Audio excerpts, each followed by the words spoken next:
t-shirt being tossed was at him. that part of, because there was some interaction between the two according to the lawsuit. So was this part of a freak-off? Was there something going on otherwise?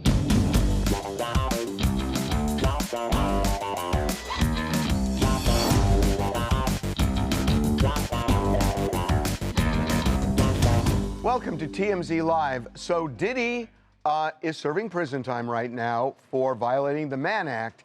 He was cleared on some of the sexual abuse allegations, really all of them, in the criminal case, but there's a new one. Yes, now he is facing, he had already been facing a civil lawsuit of what we're about to tell you, but now there is an actual criminal investigation into what a music producer says happened in LA in 2020.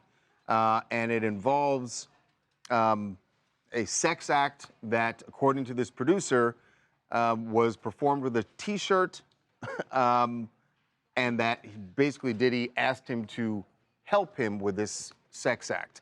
I can't, I know this sounds, it's weird, I can't say what happened. He says he was invited to participate in this sex act. It was underneath a t-shirt. He says he ignored the request to participate with Diddy in the sex act. Diddy then finished and completed the sex act and took the t-shirt and threw it at him. And that's the allegation of the sort of sexual battery that is at hand here. This is a music producer who you may have heard of from a civil suit that also mentioned Diddy and Biggie's son, CJ. So they're embroiled in this lawsuit because in 2021, the alleged sexual assault incident was 2020. In 2021, he says CJ, Biggie's son, lured him to Santa Monica, where he was then assaulted physically and called a snitch by Diddy. But that's not the basis of the criminal investigation. No, the criminal investigation that the LA Sheriff's Department is looking into is the incident with the t-shirt being tossed at him. Was that part of, because there was some interaction between the two according to the lawsuit. So was this part of a freak-off? Was there something going on otherwise? According to CJ, and that's where the most details of this lawsuit is, that this is a music producer slash publicist who wanted to get some music off the ground and was working with artists, and they decided not to go forward with his music. And they say this is an embittered person who has now made these false allegations about sexual assault and so forth. Right, but I'm saying, what is his allegation? Is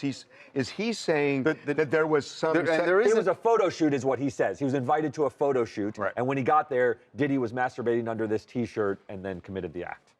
So that's the allegation. And what's new here is that he's now gone to police. He filed this lawsuit back in July, I believe it was. Is when he filed the civil lawsuit. He's now gone to police and filed, because he had not before the lawsuit, has filed this police report.